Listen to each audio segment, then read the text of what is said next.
Taking a break from the brush pens this week to take a look at some fine liners, because why not? Hi everybody, today I am taking a look at the Colore, I think I pronounced that right, Colore Micro Line Color Pen Set. Now one of you, or maybe more than one of you, actually recommended I take a look at this, but I don't remember who because it was several months ago. It was in the summer sometime, and this is before I was getting good at cataloging screenshots of who asks for things. So if it was you, tell me in the comments below. I would love that. But somebody requested I look at these, and I ordered them, but then they sat in my pile of pens because I've just been doing a bunch of other things, whatever the case may be. So I finally am getting around to take a look at them. They are a set of fine liners. It's an interesting set. I ordered them on Amazon. They were $17.99 for the pack of 16 of them. Now this set comes with 11 colors and 5 black pens. The 11 colors are 0.3 millimeter tip size. The 5 blacks are variable tip sizes, 0.25 millimeters, 0.3, 0.35, 0.45, and 0.5.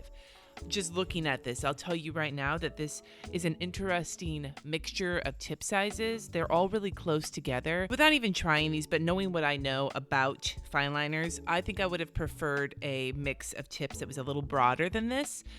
Like maybe take out the 0.25, the 0.35, and the point, like these 0.5, whatever 5 ones. Get a 0.1 in there, get a 0.8 in there, like a super fine tip, a bolder tip. That would have been nice for me because we'll test them and we'll see how different they are from each other. But in general, I like there to be a little bit more variety in line width. Price is decent, $18 for 16 pens, including not only colors but different tip sizes, is pretty cool. Now the claims on these pens: they're archival quality, precise tips, waterproof, fade proof, no bleed through. They're very similar in claims to Pigma Microns, so that makes me interested in them. So let's get them opened up. Like I said, I ordered these on Amazon, got Prime shipping. So they're in this like blister pack situation, but then when you get it open, they're actually in like a plastic case that you can keep them in. Looks like. I think that's kind of nice to have a case to keep them in. These cases are not my favorite in the world, but it's better than some cases.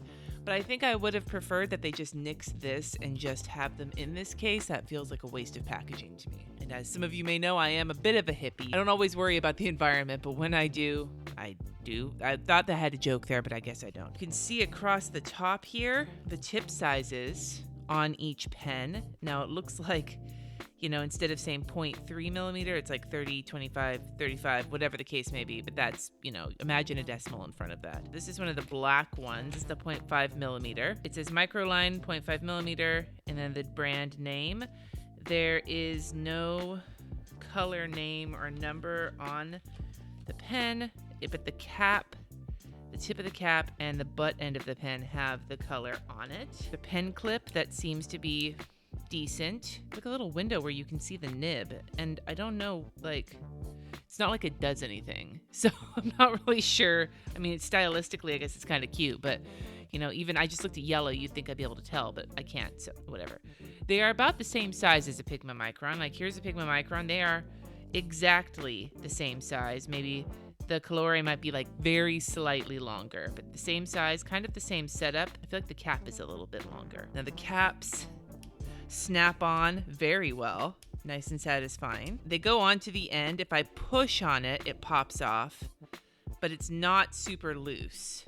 The pen itself is a little bit short. If you look at it next to a Pigma Micron, the pen is actually a lot shorter. So I guess the difference in size is actually the size of the cap. This is the 0.5. I'm just going to it draws nicely. The ink is fairly black. It's not like super India ink black, but it is pretty black. And it feels pretty comfortable when you write with it. The barrel is smooth and standard, I guess, a little bit shiny. I guess the first thing we want to take a look at is the difference in the tip sizes.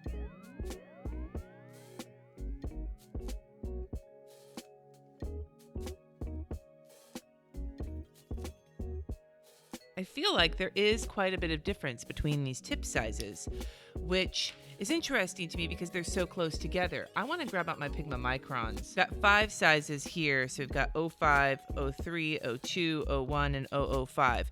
This is another progression of tip sizes, although they're not as close together as these in terms of numbers.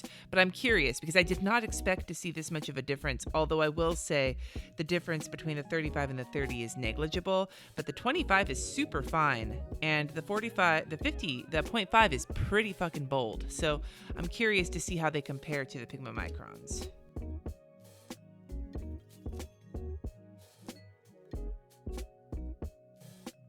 Yeah, you can definitely see a difference there in terms of progression. I think maybe what I would have liked is to get rid of like this 35 here and do like a 0.005 or something like ultra fine, and I would be totally fine with this lineup, with the exception of there not being a really bold one like a 0.8. Even though the 0.5 is very similar to the 0.8. So, I don't know. Interesting. It's always interesting. It's kind of like female clothing, right? You know, you go to the store and there's like extra large, large, or like 14, 16, whatever the case may be with female clothes. And I swear to God, each store's sizes are different. I might wear an 18 at one store and a 20 at another store. And it's frustrating. Like, I love how dude sizes are like actual measurements. Sorry, different rant. But it's just interesting to see like kind of the subtle differences in sizes from brand to brand. So that's the black pens. I'm gonna try a color one out. We'll get a bright color. We'll take the pink. Well, that's fucking dry. Holy shit. I can't tell. Is that dry or is that supposed to be the color? I don't know. It looks dry. Like, there's a little tiny bit more color when you lay the pen down. I feel like that looks closer to like what the color maybe is supposed to have been than this. Well, that's interesting. Let's try another bright one. Let's try bright. Here's a blue one. See, that one's brighter.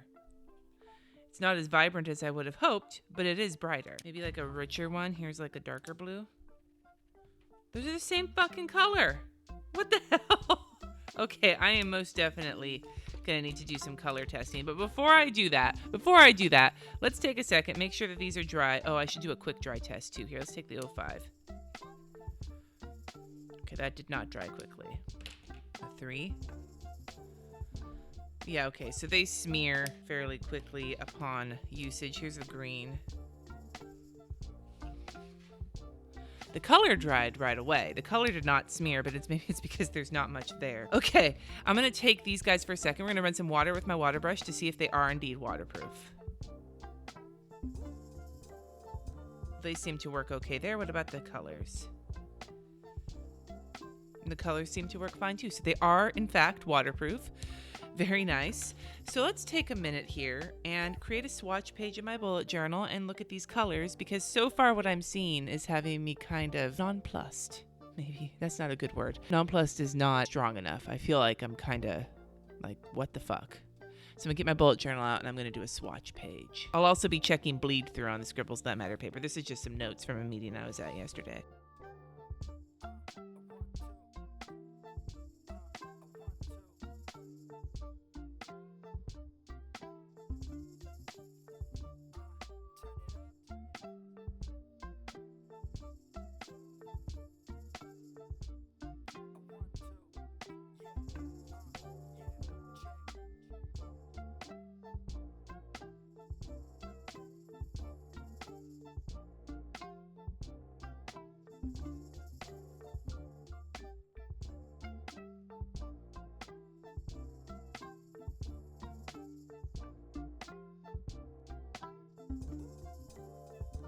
The first thing I'm going to tell you is that the caps of these color pens are way brighter than the actual colors. These colors are not saturated at all. They're very, very pale. I would say that the Sharpie pens, I've never been a big fan of them. I've always felt that their colors are pale. They're not quite as pale as these are.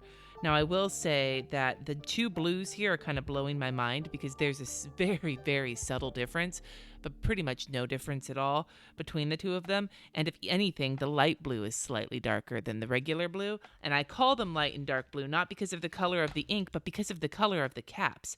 So I just want you to look at these caps next to these colors. This light blue and this cap color actually match each other, but this dark blue and this color, it's like, what? How is that even close? The yellow, you can barely even see. It's damn near useless. The orange is super pale. The red, like they're just not very saturated or rich, which I guess is fine. It doesn't say that they're rich colors on here, but like these, I would almost consider these to be more highlighter colors than actual colors. The green and the light green, there's a difference between the two of them, but it's not very much. I'm not impressed with this color selection at all. As for the tip sizes, when I wrote out here with these ones, it basically looks like these two are damn near the same, these two are damn near the same, and this one is finer. So I concur with my previous assessment that I would be fine with taking one of these and turning them into like a bolder one or a super fine one.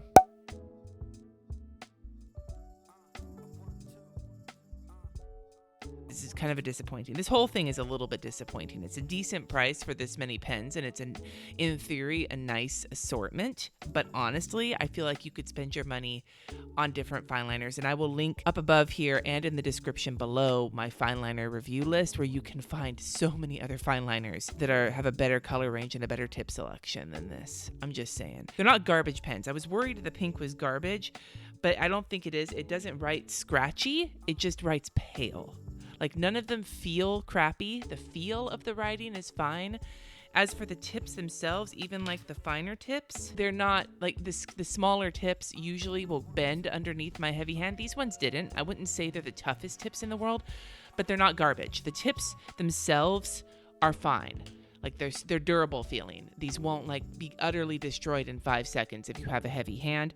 But for me, like that's all well and good, but these colors are they're too weak sauce. They're milk toast for me, if you will. So, I'm not going to recommend these personally. Like, as for the price and the accessibility, sure, but my suggestion would be buy something different. You can get something better than this. That is my viewpoint on these pens. Thank you so much for requesting them, whoever you are. Please let me know, because it's bugging the shit out of me that I didn't keep track of that. And leave me comments of what pens you'd like me to take a look at, brush pens or not. I'm doing lots of brush pens right now, but I will do any pens that I can get my hands on, as long as they're not outrageously expensive. So leave comments below about pens you'd like me to take a look at. And until next time, thank you so much for watching. Subscribe if you haven't already, and I will see you in my next video.